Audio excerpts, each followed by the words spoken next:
Welcome to another exciting episode of Peak First Anxiety. My guest today is a novelist, essayist, and a mental health advocate whose debut psychological thriller, Fragments of Affection, explores the complex and often misunderstood world of dissociative identity disorder. Jeez, I know I can get through this name. The emotional charge lens. After interviewing over 100 people with DID, my guest today wove their insights into a hauntingly beautiful narrative about identity, trauma, and resilience. We welcome in the one, the only Danny Blum. How you doing, Danny?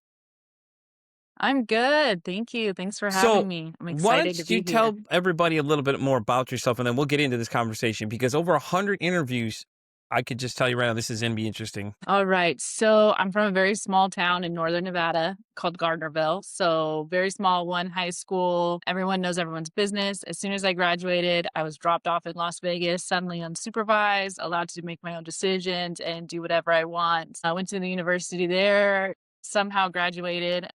The classes you get to take for your everything is just it's surprising. It's very Las Vegas fitting. But anyways, I had a career at a nonprofit. They offered me a layoff or they were gonna let me go. Or I mean a layoff or a promotion, excuse me. And I ended up taking the layoff and not the promotion and traveling the world. And then I have met some really amazing people along the way that have walked completely different lives than me with different mental health issues, not issues, but things that are going on that affects their daily lives. And it's really inspired me just to sit down and write a book. I wasn't planning on writing a book about this topic. It just kind of came to me piece by piece. And somehow it's a novel. But once the dissociative identity piece was put in there, I needed to make sure that I was writing a character that was respectfully done as well as authentically done. So that's when I started interviewing. Yeah, it's a little over 100 people now, and every single person has a different story and what they're going through, which makes it so amazing. So it's been really cool. So I'm really excited to talk about it today. So, how did you get on the topic though? Because DID is one of those very interesting topics to say because not a lot of it's hard to tell when people have it. I know a lot of people say it's hard to diagnose sometimes, but when you meet these individuals, there's always that preconceived notion of what they think it means. Because here comes Hollywood again. Did that movie? What was that Split where the guy had the 21 different personalities? Now there are some cases where that had come up with one person I met. They said they did an interview with the girl where her mom had to basically try and the girl tried to get her mom help and had to interview 21 of the different personalities and check out the different handwriting styles and things like that to try and prove that she needed help. So what got you interested in this? So I've always been interested in psychology. I've done a lot of work that I'm using my hands for in a lot of chores, washing dishes. So I do audiobooks and listen things. And then it used to be called multiple personality disorder. So Hmm. that's when I kind of started getting into it. And I was just fascinated by the whole process of like, how is this possible? Like, how is the brain able to completely split and do different things and have each person have a different job in a single life? And it just was really became fascinating. So I started reading about it quite a few years ago with no intentions of writing or anything. I was just genuinely curious. And then I sat down a couple Novembers ago for the NaNoWriMo and I lasted like 3 days. And I was like, yeah, I'm not doing that. But the following January, I sat down and I was like, you know what? I've always been a writer. I've always wanted to write a book. I'm in a place and time right now where I have the time to make this happen. So I'm going to dedicate an hour every day to writing. Sat down, started with a story, and then the characters just kind of introduced themselves to me and told me who they were and what they wanted to do. And the story originally started as two twin sisters. But then as the story was going, it was actually one person that had two distinct personalities and they were in this. And it just kind of presented itself randomly, I guess. Like I said, I wasn't planning on it. And then once it did, I was like, well, if I'm going to do this, like I need to, to know how they're thinking, like what are they going through, really get into the inner psyche of that. So I started doing research and there's not a lot of research on it because a lot of even psychiatrists and psychologists, they still are in denial that this is even a thing. People are making it up. It's not real.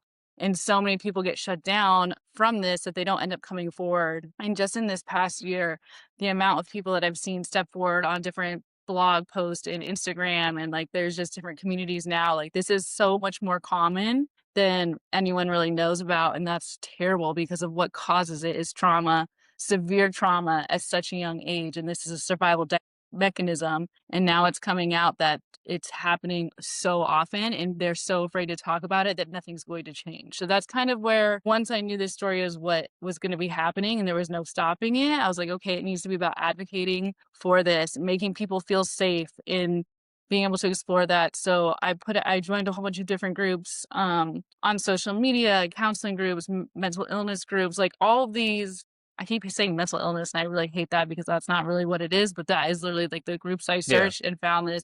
And I just put out what I was doing and if people were interested in talking to me and the feedback I got, like I was surprised. I thought I'd get maybe like one or two people like willing to talk to me. And then they keep coming in and then they would tell someone they knew because they're in these networks together because that's how they're healing.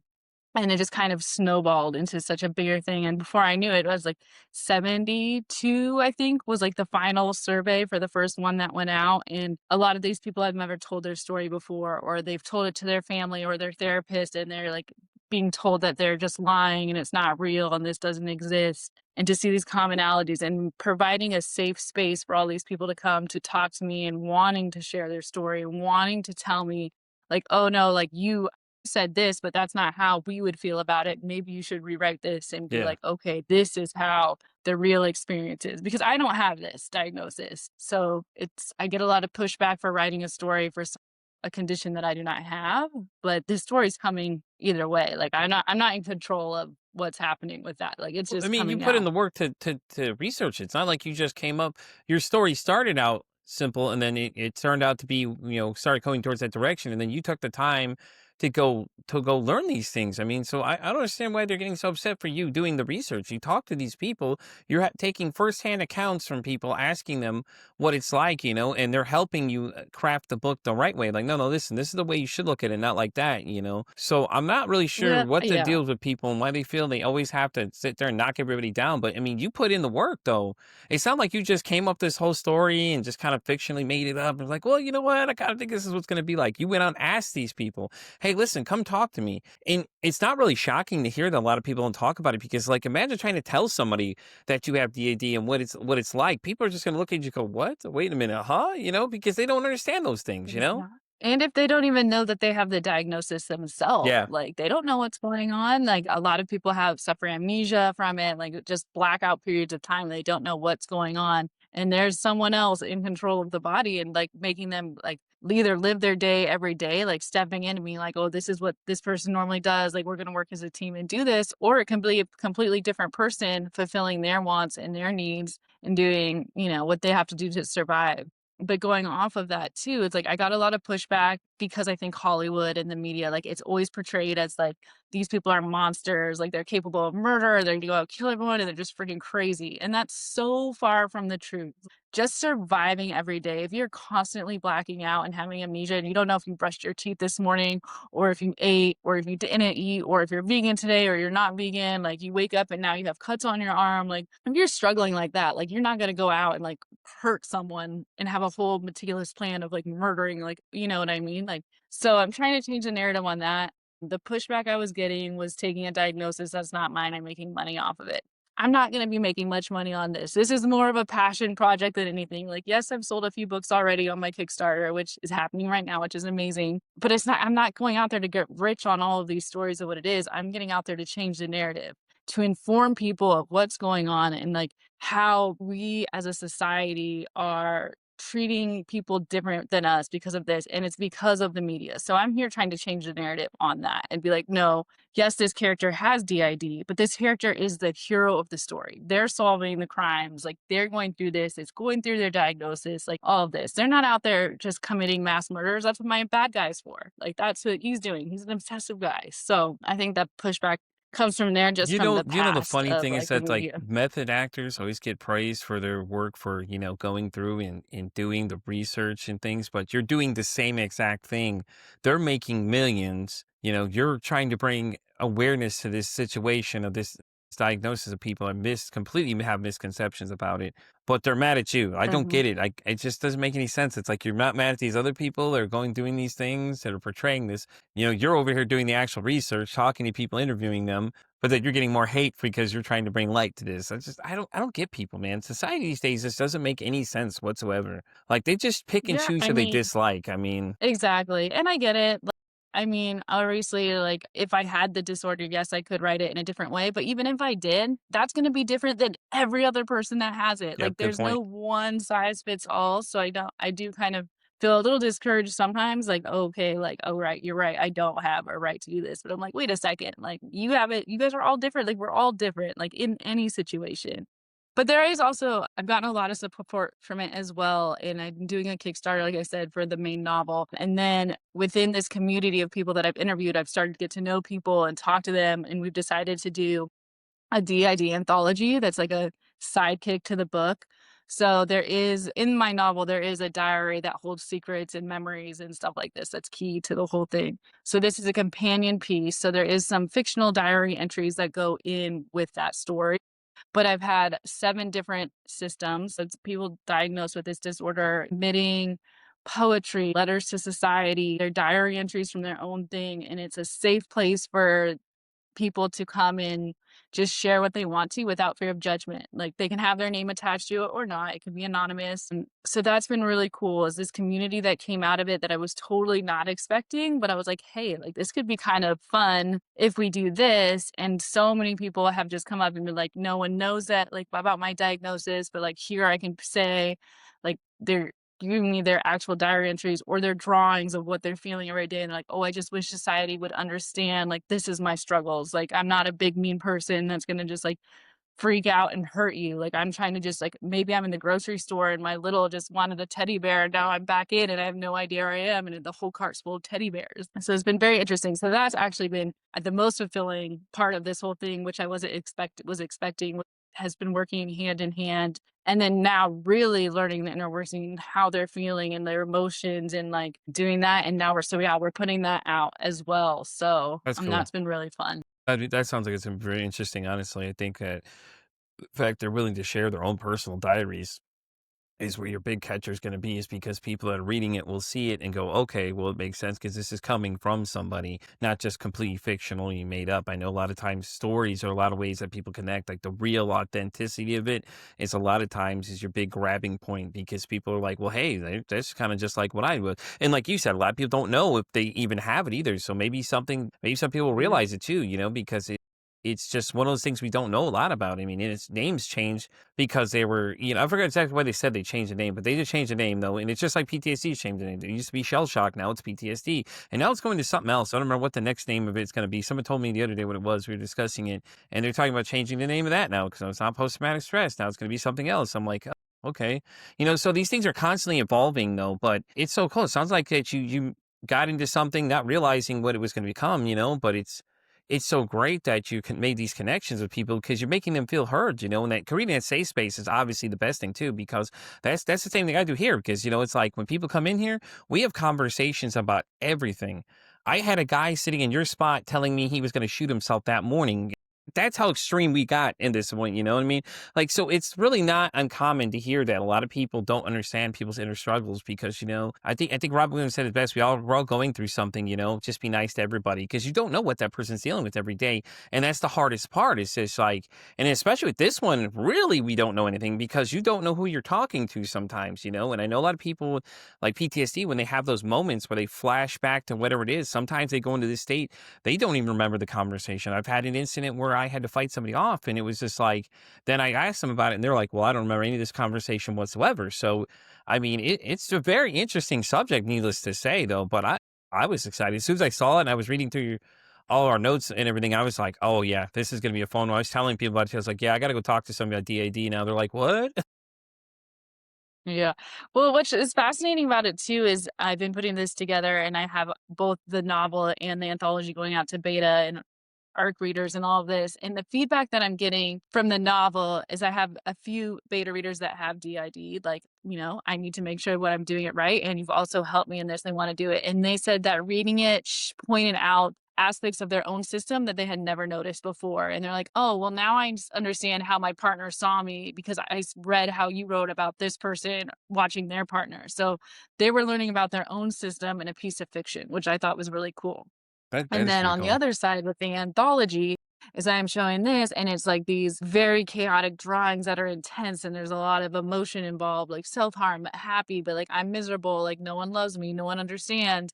And people that are not diagnosed with it are just like, wow, I really saw it's giving me goosebumps. I really saw myself in this diary and I wasn't expecting that. Like the fact that there's so many different people all writing the same things. Like we're all struggling with the same stuff. maybe in different levels of this and that, but like for putting it out there and you can identify with a stranger over something else, you don't feel so alone as if you've never read it before. So that's been really cool on watching both sides of this It seems like you're getting really happen good feedback though, simultaneously. because you're putting it to the flip side now, the coin. The people that don't understand mental health. A lot of times we talk about it with the mental health issues and things like that, and all the diagnoses and things.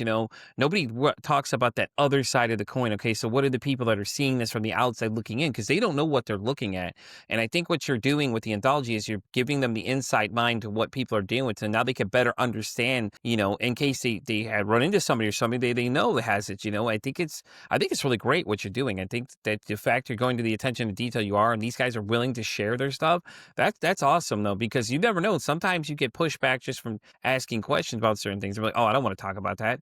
And that's understandable. I get that completely because, they probably dealt with people that judged them firsthand, just heard what they said and look at them and go, wait, what? Or are you crazy? You know what I mean? All these responses that people don't think of that are very detrimental to people that with certain situations, they don't take it the same way. Just like people with autism, if you're talking to them, you can't talk to them like you talk to normal people. You have to approach them from a different situation. There's a gentleman that works with me. He was telling me that he works better with lists. For some people, they don't like lists. They just like the free range to get things done. But he said, yeah, just keep it real factual. And that's how I approach a lot of things too. When I meet people with different things, like, BPD was one of the first things I ran into in the show early on before when I started doing some research for this podcast. When I started doing it, a girl I work with had it, and she's actually going to be a guest on the show eventually. We were talking about dates, but she was the reason I had discovered a Dr. Jen. What is her last name now? I can't remember. I can't remember Dr. Bellinger. There you go. Dr. Jen Bellinger. She's actually a world-renowned BPD expert. So it led me down that road. So it's been fun as I get into these different diagnoses to go off in these different tangents and learn different things, because then I can bring them back to the table. So when I have conversations with people, it's a lot more interesting, because then I know a lot more things about this. We can teach the audience. So with that being said, what is some of the common things you found when you were interviewing these guys? Like some things that people may not realize that a lot of these guys are dealing with. So the biggest one is just struggling to survive daily tasks. Like not everyone is switching rapidly, not everyone's switching every day. There might be an alter or a soul, a lot of them want to call them souls, that has a certain function. So say one's a better caretaker or is like a mother. So Hmm. one will come out and take care of the kids and do this. And then one's better at the office. So they go and like they do their job at the office. At the end of the day, multiple people sharing one body. So it's so hard to fathom that thing, but they all have different wants and needs. What I've noticed, the most common thing, which there is not a lot of things that are common through all the same things. I mean, obviously, what started it, the emotions, there's a lot of that, but it's just the wanting to like to belong, because yeah, like me as a 38-year-old woman living here, like I want to belong. But if I also have a 7-year-old living in my body that just wants to color, but they're in a big kid body, like they're never going to feel comfortable in that. So if you do get the opportunity to know that someone has DID, because a lot of people are never going to tell you. Like that's why DID exists, is to protect itself and the body from the secrets it harbors. So if someone's opening up to you and you're like, yo, like this is what's going on with me, be like, holy smokes, like their whole system trusts you, not just this one person. It's so much bigger than that, because the whole point is to hide all of these bad things that have happened, and their therapists don't want to know, or they do talk to their therapist and their therapist is like, no, you're lying, like this isn't real. Or maybe their parents were the ones that caused all this trauma when they were in, when you had to develop this, and now it's like, oh, my parents who have loved my whole life, you're the reason I have this. So how do I balance this love and also bad thing, like bad stuff like that? So it's just like, if you have the opportunity to get to know multiple sides of people, like don't squander it and ask questions, ask appropriate Yeah, questions. there Don't you go. be like That's a rude very and be good like, point. come up to someone, be like, yo, I want to talk to this person. Like, I don't like you. Like, that's not how it works. Yeah. Uh, Be and respectful when you then ask questions, obviously. If you're gonna ask them about their, just say, "Hey, exactly. But listen, they I'm also interested to know," and then, be creative the way you ask, so don't be rude about it. don't be rude, and then also too, if you do meet an alter, and then if you could pick up, because there is differences, like there Mhm. is things like one alter could be wearing glasses and the Yeah. other when another one doesn't need it. And this is literal physical changes that happen in the body. It shows you how powerful the mind is that literally one can go to the doctor and need a prescription glasses, and then next time they go, it can be someone else and they don't need it. And it's just the brain and how it works. And it's freaking amazing. It blows my mind like that you can really do that. So yeah, it just pay attention to who you're talking to, ask if they, ask questions because they want to tell their stories. They want to share their experiences so then they are treated on the same level instead of being like, whoa, that person just act like a 6-year-old in the store, like stomping their feet, going crazy, like, ooh, like how childish. Like that's not the case. So yeah, so that is probably the biggest, sorry, that was a tangent, but that's probably the biggest No, I commonality think you is made a just good point there, though. I mean, you're right. The way you responded is how a lot of people respond when it comes to anything mental, really, honestly, because a lot of people are scared to talk about the subject. Like when you bring up suicide, dude, you do better believe people run for the hills. They're like Godzilla's crushing Tokyo, man. Running away because they don't know how to handle it because someone's talking about taking their own life, and them talking to you is actually better than them saying nothing to you. I mean, honestly, like if you get in that situation, that's what 98 is there for. It's there for any other situation too, but it's definitely there for that one too. Link up with someone else, three-way call them and put them online with somebody. If it gets to that point where you feel like they may actually plan it, don't be afraid to ask them that question either too. But you gave a great response. It wasn't even a tangent. I think there was a really great point you came up. The way you responded was just like that whole action thing. You know what I mean? That's how a lot of people respond. They don't know what it is, so they start judging it and go, "Oh well, oh, what is that? Oh, they're just crazy. Do you see him over there?" And it's like they start pointing fingers and making it worse than it has to be, instead of just kind of going on with their own day. Because everybody online, if you look at somebody's Facebook, and God, the town I live in, for example, the things these people put in this group, oh my God, help us all. They sit there and they call each other out for things, and it's just like, why? What satisfaction are you getting by pointing out somebody else's flaws? I mean, and now it could be partially narcissistic personality disorder for some people that do that, and some people prey on that, but that's a whole nother time for another subject. But I absolutely love the fact that you have so much information about it, though. I mean, like I don't see you going off on tangents. By the way, in this interview, I feel like you're giving out all the facts for people to understand. I think you're laying in the points really well, and you're pointing out things that obviously people need to pay attention to. Thank you. And going off of that too, which it's a great time to be alive and be able to talk about this because Yeah, now with the social media, yeah, there is a lot of trolls and doing this, but I'm seeing so many more people coming out. Like there's a program called the White Underbelly on Instagram, and it talks just about people that are going through hardships or living on the street and talking about like why what happened to make them in the situation they're in now. And there people are coming on and just telling their stories. And there's a few other ones like that, and it's like holy, excuse my language, shit.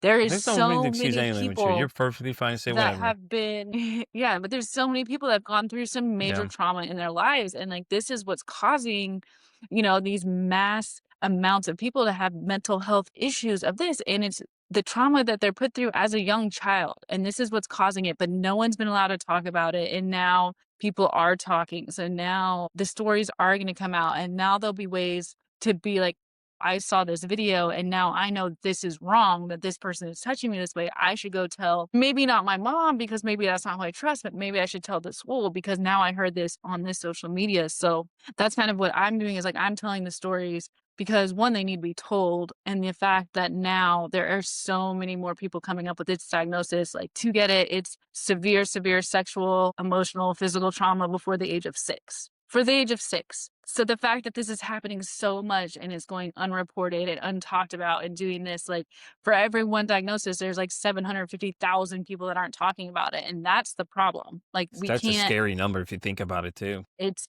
it's insane, and it's just like, holy smokes, like, I'm in one of these groups I was in, like, one of my friends that I've known for 15 years now, I had no idea, and I was just, like, in the group stalking it and doing my research and all this, and I was like, "Hey, fancy seeing you here," and it opened a whole new dialogue between us because I've known him this long, but I had no idea he was struggling with this or dealing with this or living with this or thriving with this. I had no clue. Like, and another one, I was like, holy smokes, like, how have I not known? So then we opened the dialogue and he was very free talking to me about it. And I learned a lot about his situation and why he was feeling that way. But I was like, damn, like, I thought we were like pretty good friends, but I had no clue that this whole thing had happened for so long and is still happening. So I felt really special that I was just like, okay, cool. Yeah. Like, ooh, it's like, cool. Thank you for sharing with me and like doing that. But it was like, I wish I would have known how to better support you when you really needed it. Like now you're in a good place, but like in the past few years you weren't. But I didn't know why. Like you didn't share with me because people didn't do that. And now we're sharing, we're talking. And that's why the anthology is important to me too, is like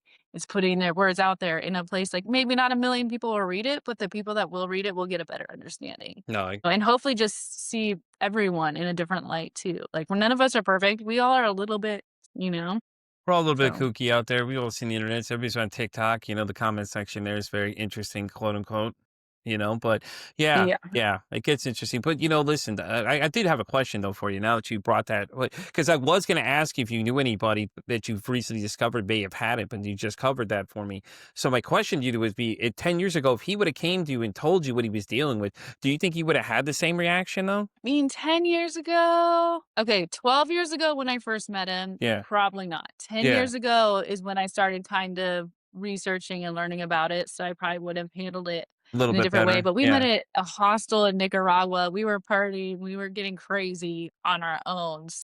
I don't know, I'd probably be like, "Yeah, me too, you're like, bro, sure, like, whatever, let's man. What do you go." say? But now that you've done Yeah, the like, who research, knows? Like, we're though. all crazy. We're in Central America. Things we shouldn't be doing. Like, yeah, we are all crazy here. Right. So So, my follow-up question then is those now that you've done the research, do you go back and play back some of those times that you were with him just to see if you could identify the things that he may have been telling you?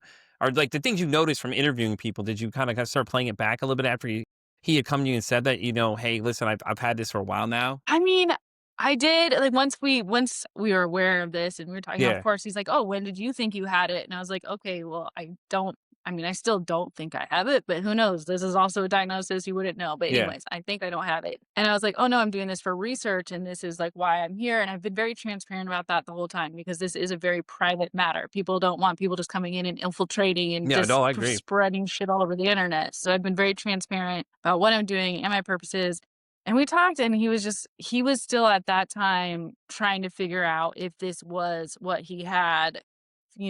He was more on the line of DID than other disorders and stuff like that. So he was still in the finds of like figuring it out himself. So I didn't really know. And looking back now, like I would have never known. Like I still probably wouldn't know if he hadn't told me because there's nothing that I see that's different, but also, like, you can be very good at fronting, like, not a lot of alters are just gonna come out. I mean, if you're going through a really stressful time and things are going crazy and you're under a lot of pressure, then yes, you could have those rapid switching where you're not in control.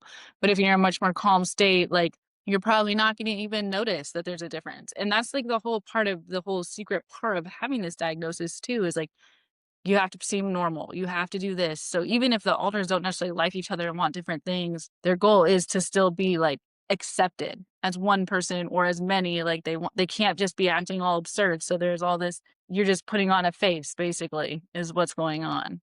Yeah, yeah. So I think it's really cool too, is when the diagnosis is when people kind of are discovering it and they're being open to it and they're letting themselves be who they are at that moment. Like I said, some are vegan, some are not vegan, some lift weights, some are bisexual, some are straight. Like there's so many different things, but letting them kind of live out all of their dreams and doing this and like you have that takes work, like you have to work with your inner mind, like you have to be like, okay, these are the rules, or this is how we're going to do this, or you get these times out, or and you have to really work as a whole team inside your brain to take control of one body, and it's absolutely fascinating. Well, it is really because you think about it. There's so many different people, and I think the movie Split gave the idea of the chair. Somebody's who's sitting in the chair or whatever, is an interesting Mhm. perspective. I know I rag on Hollywood sometimes, but I think it was the way they did that one was a little better than most movies, because just the idea of the chairs there, that's a central person who's out there, and people are cycling through that chair that are taking over as it Yeah. goes. Well, that's very accurate. That's very accurate. There's a pulpit or you're writing in this, like, there is a one central location, and then which is also fascinating is, like, they have whole worlds happening in here that mirror what's going on in the outside world. So you are Oh, okay. living here, doing your things, your things in this world, but then also, like, you're having relationships or like, you have family in here, and, like, you have a whole construct in your brain of a whole different world, and these are different for everyone. Some people have cabins on lakes, and some people have islands over here, and some people have pirate ships up here. It's literally different for everyone. It's just how their brain can structure and how they do it. And they'll have usually we'll have like a meeting place where everyone can kind of come and talk, and then they'll have like a pulpit or the chair that kind of controls the body. So those are some of the similarities. Some people can still only communicate through writing. Like they'll get in their journal and their handwriting will be 7 or 8 different types of handwriting because it's different things. So that's kind of in my book. I use that to my advantage as well, just to try and get the backstory in there. So it's very interesting. But I think what is the most interesting out of everyone I interviewed, like, I guess in modern psychology and stuff like this, like, the end goal is integration, is putting all these Mhm. personalities and making one cohesive human or person or whatever. But 97% of the people I interviewed do not want that. They can't imagine their lives without their other personalities or souls or alters living in their body. That's who their family is. That's how they get through the world. Like, these are people that they love and care about. They're very much real people. So to find out that pretty much no one wants to integrate and be one when everything is advertised as that in psychology, like, this is how you fix this. Like, Yeah. you do this to become one, and no one wants that. And they're like, we can't imagine. And I'm like, wow, that is fascinating because that's not how it's marketed at all. That's not how you're Yeah, told because they that's don't how know the end anything. That's should what it is. be. We've already stated that point clearly. They don't know enough. Nobody's doing the research and asking these people like what it is they want or their needs. They're just trying to tell them, "Oh no, this is just isn't right. This is not the normality." So whatever the normality is these days, you're not following that normality. And then with social media, all the misinformation out there, I don't blame them for having private communities that are so locked down that they don't want other people in there because once you get that Yeah. toxic person in there, it spreads like a virus, and then you're having all these problems because and whatever this X is that's added into everything there, and it's so Well, it's like if you go fascinating. in there for, yeah, a safe place and then Yeah. you find out someone's infiltrating to write a novel to make money, they're like, "Okay, fair enough, but that's not what I'm doing, and I'm offering the book for everyone, like, when it's actually gonna be finally done soon, like, everyone can have the free version, everyone that's helped me, everybody that's gone through this, if they wanted to be acknowledged in the book is gonna Well, be acknowledged like because like I I said could though, you're not do doing the this without research them." though. I mean, it's not like you're just making up this whole story along the way. You're actually coming to get the right way to put it, and you want to make sure you're accurate as possible. So I could see people pushing Mhm. back because they're like, oh, you're gonna make money off this. But at the same time, it's like you're trying to bring light to this subject of what these people really are like, and I get the whole community thing. Exactly. I'm sure you got a lot of pushback. They're like, "Oh no, witch hunt time. Somebody's in here that shouldn't be in here." Mhm. Kind of like you're infiltrating, like like a Star Wars reference. You're infiltrating the Empire. Yeah. Somebody's looking for you. Oh no, Um, kind of thing. I could see that yeah, 100% though. I think that's the scary part of the internet though, is that just the people that are out there. There's people saying the craziest things to people out there. There's these people posting things online, mhm. and then they're like they're getting upset by the comments. It's like, well, one, you put this on the internet, so please understand that when you put it out there, people are open to say whatever they like, and then TikTok's like that too. Like you get in some of these rooms and you just watch the comment section just go, just the weird things people are saying and they think they're funny. And a lot of times, sometimes it's little kids that get in there too, and they're just typing random things in there, and it's just weird stuff. Oh, do you want to be my wife? And then there's some explicit things, depending on what's going on. It's this pretty girl up there. Okay, so now these guys start acting like complete idiots. Oh, do you want, this and just things that that should not be said. And it's just like, why? Why do you keep doing that? Like you look like an idiot first off. Then you come in with no picture, like you can't identify these people or there's something out of the ordinary. You come in with like these weird pictures as your profile picture, and then people automatically are suspect about you. And I get why they lock down those communities. It makes sense because it's just like social media is so toxic with all the different information and all these different things that are coming at you at a Absolutely. rapid pace. It's scary because like you don't want to talk about your illness because or your mental situation because people start freaking out and start making judgments, and then some people can't handle it. Like Bert Kreischer, he's a very big guy. He has anxiety really bad, and he said that the only thing he reads in the comment section is negative. He doesn't look at any of the positive. He said he could be that one negative comment, and he's like, I'm staring at it the whole time. He's like, that's why I stopped reading the comment section because he's like, I'm looking at it. And I love when he gets on there and he starts talking about his own personal mental health issues because it's so cool to hear somebody as famous as Bert to talk about these things and make it feel a little bit normal because hey, listen, Bert's got problems, so do I. And it's just like that's the whole reason this podcast exists. Is like I'm trying to break that conversation up of, what people think of mental health is versus what it is, and then the traditional talk therapy thing and well, there's pills. There's so many different things out there. So I like to highlight different people like holistic healers and things like that, bring all these other people in so people know like, hey, listen, there's so many other options out there than what you think it is, and there is a safe space right in between this screen where we're at now is a safe space. I don't tolerate people being hateful or anything else like that. We're open to say whatever we need to in here and things like that. And people, love that. And it's like when I started this, I put the idea out there and before I knew it, I was already booked to the end of the year. And this was September 15th of last year. I already had people lined up on one day a week to come to the show. And then it was 2 days a week. And Yeah. then we went into the But I next think year. we've been talking, I don't even know. It's been months since we've been talking, so Yeah, I'm pretty it's booked. been a I'm out to while. 2026 now. That's awesome. And I'm Congratulations. I think thinking, what you're doing is important. It's because there's no normal. Like we mhm, all literally every single person has something yeah. going on. OCD, ADHD, whatever. Like we're no one there's no perfect human being. Like literally every single person has something going on.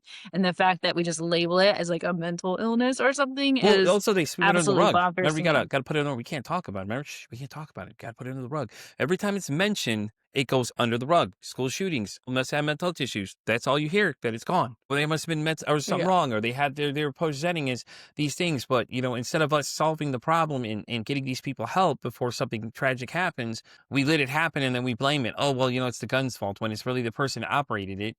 And the most recent one was the kid where the parents were giving him the weapon knowing he had bad intentions. It's like, stop. And then they don't think they're going to be held accountable. What do you think was going to happen? You're giving this person who's clearly not in the right state of mind an object to cause destruction, and you're okay with that. Like Mhm. what? It makes no sense. And then they want to say, oh, I don't have any accountability. But you're the adult in this situation. Be the adult. Yeah. Well, this is absolutely crazy. So I have friends growing up, they're celiac, like hardcore celiac Hmm. before celiac was like a cool thing of doing this. Well, now all these studies are coming out that if you are celiac and you're still having gluten all the time, schizophrenia is a huge Okay. side effect of having gluten when you can't have it. And so I was talking to my girlfriend because her brother has like her she has it and her brother has it and their other siblings have some form of it, but not as bad. And I was talking to her like, oh, like how's he doing? I haven't talked to him forever. And she's like, he's really bad. Like he's full blown schizophrenia. And it's because he's not taking care of his diet. Like he's still drinking, he's still eating gluten. Now he's not taking his medications, which do help for that. But his mom was trying to get him into like a mental health state because he's hallucinating in his room, like calling his sister the Antichrist, like completely delusional. And he's harming himself and threatening to harm his mother. His mom called the police and was like, "Can you please do something? Like, he needs to go somewhere. He can't live here. Like, this is dangerous for him." And they told him because he didn't open the door for them, they couldn't take him. So the police told him that she had to just kick him out of the house and wait till he became homeless and caused a problem that he would get arrested and go into the mental health court versus this. I was like, that's your only option because there's no facilities in this state, in this area that can handle that situation. They're like, oh, yeah, because he didn't open his door, we can't put him into a place that he needs to be in. We just have to wait for him to go do something that's bad enough to get him arrested. And was like, how is that even a possible thing? So now like she's struggling. She's like, well, I'm not going to let my son go homeless and go cause Yeah. problems because he's hallucinating and go to jail forever like that. Like that's your options. Like what that is bad. Like it's It's ridiculous, unacceptable. isn't it? See, even yourself, you could tell it's even ridiculous. And I think with schizophrenia is an interesting one too, because a lot of people always assume that everyone with schizophrenia automatically has hallucinations, which isn't true. Some people don't. There may be a person I Yeah. could connect her mom to. I'll have to reach out to him and see what he's up to. But he does work with people with schizophrenia. He may know some options to help her. Maybe better help him Yeah. out, see if It's we get him in a better situation. And then that's the great thing with the show, though. yeah. It's like I network all these people and I have access to these people to Mhm. talk to. But it's so fascinating because it's like you run into these situations of things like that, and it's like there's nothing to do for these people, and it's like, so we're gonna do nothing. We're Mm-mm. gonna let this poor person suffer. It's like, and I get where the cops angle is. I get they can't do anything because their hands are tied, but still at the same time, it's like, hello, there's a problem there. Clearly, we have no mental health institution to help these people get what they need. So Exactly. And I mean, he needs to stop eating gluten and drinking yeah, beer. Like that is something you need to stop doing. But yeah. it's like he's mad because that I mean, at the time when he had it, it was still that was a stigma, was me not being able to eat gluten at that time because it wasn't around yet. So it was just like being judged on that, being judged at the school table because you couldn't have the fast food hot lunch or whatever it was. So it was that stigma built up and then kind of just ignoring it and fighting the facts of what it is. And then once she told me that, went down the rabbit hole of research on it because I was just like, that's crazy that gluten would I'm the same cause way. I go down there. schizophrenia, but it's the gut brain balance that's so important. And like that, we don't even talk about that enough. Like, now things are coming out because of social media, true or not. Take your, do your research, Yes, but it's exactly. just like, holy smokes. I think it's great though. You There's brought up so the many point of things the possibly. stomach. I think a lot of people don't realize your stomach's actually the brain of your body. And I've talked to several people about it. We were discussing that. And it was always a fascinating topic because it's like, he can't have gluten, but nowadays there's so many different things he can have instead though, that But you don't miss a lot of that stuff too, and, and everything is just like maybe it's better he doesn't eat that fast food because all that shit's, like, really processed. That stuff's not good for you at all, like, oh god, have you really looked what's in some of these things? If people really looked at labels, like, they'd be doing some questioning real quick. "What is this I'm eating? What is that? Huh?" And you're wondering what these things are, but I think you have a really good point there, though. Your food is a really big one too because what you put in and what you get out it all kind of plays together and it affects your mood too and things like that as well too. So, but that's just like, oh god, dude, that's the frustrating thing about this subject is when I got into it, I see a lot of doctors having these podcasts and things like, well, that's cool. So, where's the little people? Like, where's the average Joes out there that are talking and bringing light to the subject? And I invite all types of people to come to the show, authors, professionals, people sharing their stories. The one girl we did have and is a good friend of the show, by the way. Shout out to my buddy Sprite. She has DID. She was a guest on the show, and she had her preconceived notions for it. And she was afraid to come on because she was like, I don't want people to start judging me weird. But afterwards, she raves about it. Oh my God, it was the greatest time ever. It was so great. It felt so good to get it out there and tell people about, and a lot of people, when they come on the show, a lot of people are really nervous at first, but there's a few of them that were really quiet at first and I got them started going and then they started going and you just watch them just start exploding with things, and a lot of people come in here and they'll tell me things that they don't normally tell people. Like I was a part of a national publicity council last night. I was actually one of the media panel members. I was interviewing people who were pitching to be on my show and things like that. And I met a few people who were like, they're like, well, fuck it. I'm just going to throw this pitch out the window. Fuck it. Let me talk to you about what the real reason is. And they just started going into it. I was like, that's what I'm talking about. Just be authentic with me. I said, just be real. One guy, he got on the camera. So listen, Pete, we're just going to throw this pitch out the window, man. I just started laughing. I'm like, I love it. Go for it. Let's see. And a lot of them had books too. I'm like, listen, we can still talk about your book because you're still doing things versus all these things you've dealt with. Let's highlight the book at the end of the show, at least, hey, listen, you want to go check out some of their work? Here's the book that kind of thing like that too, and it was so interesting with these prisons. The most interesting story came from this woman named Sarah. Now, Sarah came on and she came out strong out the gate. Oh, I was trafficked as a kid. I was like, hold up, what? And they start listing all these things, man. And I'm just like, holy crap. And then there was another woman I met who was going to be on the show. She said that someone was spying on her, trying to steal her identity. So she had identity thieves. And then something happened to her husband. He had a stroke. And then his personality changed completely to he was threatening her too. So not only is she dealing with this, she's dealing with that. And I'm just like, holy crap. And they're the people in that run the council like, listen, man, you want some interesting stories? This is the place to come for these stories. It's like, well, let's sign me up for the next one. I'm interested. Let's get these people's stories out there Yeah. because you never know how many other people are dealing with the same exact thing.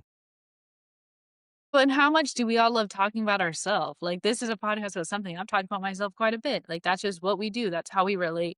And if you never have that opportunity, not just to just blurt out your feelings in this, but have a conversation about it, like, you're not gonna be excited to do it because you're scared or this or that, but it feels good. Like, it feels good to be able to relate to someone, and sometimes it's a crazy thing. You're like, "I didn't expect to relate to you about this, but yes, I too hate mayonnaise. Like, who knew we were gonna be best friends?" Like, and they're just, like, little things and obviously bigger ones like that, but it's just like, "Okay, yeah, I'm scared," but, like, if we don't give people opportunity to talk about themselves and listen, we're not learning about our own selves because we're just waiting for our turn to talk again, basically. So it's really interesting when you just kind of just like, okay, tell me your story. And then like with all these interviews too, like many, many, many of them, I was besides our therapist, I'm the only person they've ever told. And they don't know me. They haven't met me in It's, person, it's your but they energy to give kind of off. have that courage behind the keyboard to tell their story. And then they'd message me like a week or two later and be like, hey, like, just so you know, I've told my significant other about this diagnosis. Like, I would have never done that, but it felt so good telling you that now I'm going to make,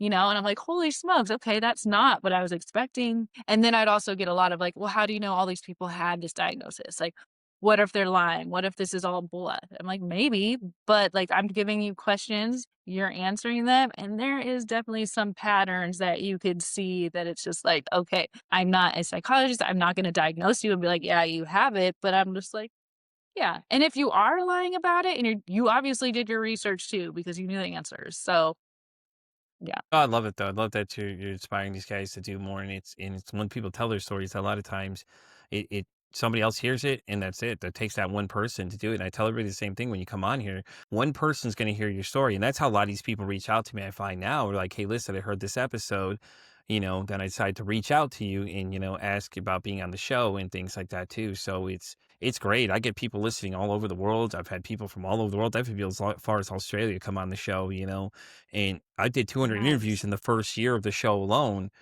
just to know exactly. Yeah. Oh, yeah, I did a lot. Yeah. That's what everybody says the same thing. I'm like, in average, in podcast perspective, I did about 2 years work in about a year because I was very ambitious. I I wanted know. to know more. I'm just like you. I'll go down the rabbit hole of anything. I'm like, oh, this is interesting. I think the most interesting things I've done was we did a birth chart reading live on the show. Me and Carmen Turner Wow. was the one that did it. We were talking about me and we were going through each house and describing how everything, the fact of how close it is, it's crazy how close these things fall up. Now we are going to do the Chinese one. So I do have that coming down. We have man generator coming down, but you know what it is? It's your energy you give off. It's like you give off this real good like feeling that, like you could trust you know what I mean? You may not realize it, but I don't know if you know a lot of energy principles, but like you attract the people that you want to be around you. And then you expel the other people. So people that just end up leaving your life is because they don't like the energy you're putting off, which is fine. It happens. But these people, they start talking to you and they felt the energy that you were giving off such a way that you really wanted to know their stories. That's why they were telling you a lot of things. So it's interesting, but I could tell you that right after the first 5 minutes of this meeting, I was like, hey, yeah, this is gonna be a good time right here. Even before we even got a chance to even meet, it was like, hey, I love this woman's energy. I love what she's giving off to me. So we're at the fun part of the show. I'm sure if you've already watched some of these episodes, you probably know the next questions that are coming. So this one comes in credit to my friend Gretchen, who runs a podcast, The Shit That Goes On in Her Head. So my question to you is, if your mental health had a song, what would it be? Anxiety. That one, I don't know who sings it, but it's that new song that just came out that it's on all the reels right now. Yeah, I think for right now, just because I have my book coming out, is launching on December 8th. there My you go. Kickstarter is live. So my We'll get all that information and put it down below imposter for anybody listening, by the way, too. perfect. Thank you. Yeah, but my imposter syndrome right now and like all the things I have to get done, like I'm a one-woman show, I'm self-publishing. Hmm. Just because I don't want this story to be tarnished. Like I worked with a lot of people. I don't want to wait 3 years for it to come out. I don't want it to be swished around for commercial appeal. Like this is the story and I want to do it like that. So yeah, I have a lot of anxiety going on with all of that, getting it out there, making sure it's perfect and just doing that. So that's my theme song for now. Next week it could be something different. That's awesome. Yeah, no, that's great. I'm excited though. The book's coming out soon. It's coming out in December, which is really great. So, of course, we'll get all the links for all that. Put it down below the episode and everything like that too. And if you got a link for the Kickstarter, send it to me. I'll post it out there for people to check out and just pass it around to a few other people as well. I do have a small little Perfect. podcast community. There is something else I do want to discuss with you off air here in a minute. I don't want to announce it out loud yet, but I'll tell you about it in a second. My next question to you, and the reason this podcast exists.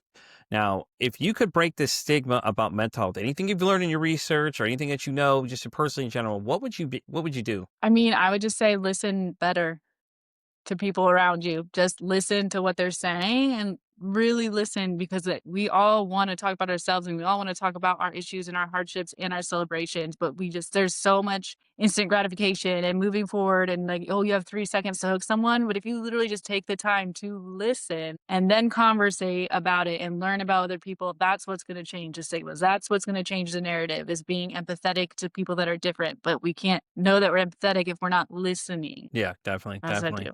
I love it. I absolutely love it. Well, Daniel, thank you so much for coming. I appreciate being here. I'm excited about the book. Thank I'm you. excited to check out the book. I'm excited to check out everything you're doing right now. I really think what you're doing is great. The fact that you took the time to interview all these people should speak volumes over the fact that, you're just making up the story as you go. I mean, you put all the dedication into it. And I think you're going to see the fruition of people that are excited to see that you went this route versus just kind of making up a false narrative along the way. So thank you so much for being here. If you want to go ahead and You plug your Kickstarter, plug where everybody can find you. Where's the best place if they want to reach out to you? Obviously, Kickstarter, everything else. Where do you like them to reach out and tell them that, we like the book at so they know where to find you? So on social media, I am Danielle Blum, BLUM on all social medias. You can get my link in bio there and it'll take you to the Kickstarter, to my books, to the pre-sales, to my newsletter. That's probably the easiest way to find me or www.danielleblum.com. Guys, and I'll have all that stuff listed down below the video. I'm going to collect them all, make sure we got everything. And once again, thanks so much for coming. It was great having you. I think this is just, I think what you're doing is amazing. I think, the fact that you dedicated to doing this, and you took the research, went down the rabbit hole, all that great stuff, it's going to pay off. I feel it is. I have a good feeling about it. Well, with that being said, guys, we're going to wrap up this episode of Pete vs. Anxiety. You know where to find me. I'm on X all the way down to TikTok. I'm on Spotify all the way down to Pandora Radio now. And as I always say, it costs nothing, absolutely nothing to be kind to somebody. One kind act you could do could save someone's life, or hell, you can make their day. I'm Pete vs. Anxiety signing off saying, don't ask how your day is today. Say, hey, how's your mental health today?